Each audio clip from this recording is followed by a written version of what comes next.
खासतौर पर फैसला महफूज कर लिया गया है। अदालत का कहना है कि आज ही अबूरी हुक्मनामा भी जारी किया जाएगा। हुकूमत ने बेंच पर एतराज उठा दिया। उस पर चीफ जस्टिस का कहना था कि हुकूमत अपनी मर्जी से किसी जज को बेंच में शामिल नहीं कर सकती। आपका मतलब है कि मैं बेंच से अलग हो जाऊं? अदलिया बुनियादी इंसानी हकूक की मुहाफिज है। आप हमारे इंतजामी इख्तियारात में मुदाखलत ना करें। हम हुकूमत का मुकम्मल एहतराम करते हैं।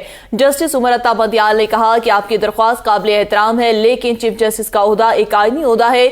मुझे मालूम था आप ये एतराज उठाएंगे। अदलिया वफाकी हुकूमत के मातहत नहीं और आइन में इख्तियारात की तकसीम है। चीफ जस्टिस ने कहा कि हुकूमत ने चीफ जस्टिस के इख्तियारात को रेगुलेट करने की कानून साजी जल्दी में की। हुकूमत कैसे जजेस को अपने मकासद के लिए मुंतखब कर सकती है। दौरान समाअत चीफ जस्टिस ने रिमार्क्स दिए कि 9 मई को जो कुछ हुआ उसका फायदा अदलिया को हुआ है। 9 मई के बाद अदलिया के खिलाफ हुए आपको अपडेट करें। सुप्रीम कोर्ट में ऑडियो लीक्स पर कायम कमीशन के खिलाफ दरख्वास्तों पर समाअत मुकम्मल हो गई। ऑडियो लीक्स इंक्वायरी कमीशन के खिलाफ दरख्वास्तों पर फैसला महफूज कर लिया गया। अदालत का कहना है कि आज ही अबूरी हुक्मनामा जारी किया जाएगा। हुकूमत ने बेंच पर एतराज उठा दिया है। मजीद तफसीलात चाहते हैं सईद बलोच से। जी सईद बलोच, इस हवाले से आगाह कीजिएगा। बिल्कुल, बड़े अहम केस की बात पर अब फैसला महफूज हो चुका है और अदालत की जानिब से ये कहा गया है कि इस पर अबूरी हुक्मनामा आज भी जारी किया जाएगा। 5 चार्जर बेंच इंक्वायरी कमीशन के खिलाफ 4 दरखास्तों पर आज समाअत कर रहा था और अब जस्टिस की सरबराही में कायम इस 5 रुकनी लार्जर बेंच ने दरखास्त पर फैसला है।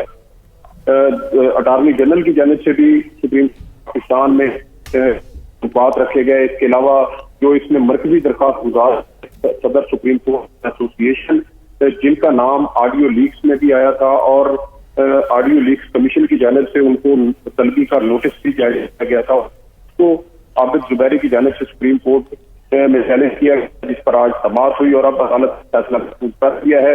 सियासी जो नुक्ता आज समाअत के दौरान उठाया गया है वो यही है कि किसी भी शहरी ऑडियो रिकॉर्ड करना गैर आईनी और गैर कानूनी है। इसके अलावा अदालत की जानिब से ये भी ऑब्जर्वेशन दी गई है कि हुकूमत की जानिब से इंक्वायरी कमीशन का जो नोटिफिकेशन जारी किया गया है वो आइन में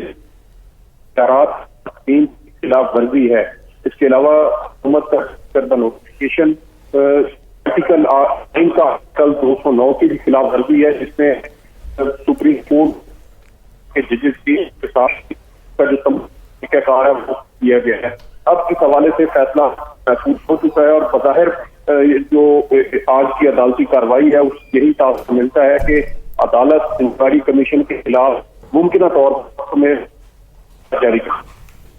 बहुत शुक्रिया सईद बलोच, हमें आगाह कर रहे थे। फैसला महफूज कर लिया जाएगा, आपको अपडेट करें। ऑडियो लीक्स के हवाले से केस की समाअत हुई है, फैसला महफूज कर लिया गया है जो कि कुछ देर बाद सुनाया जाएगा।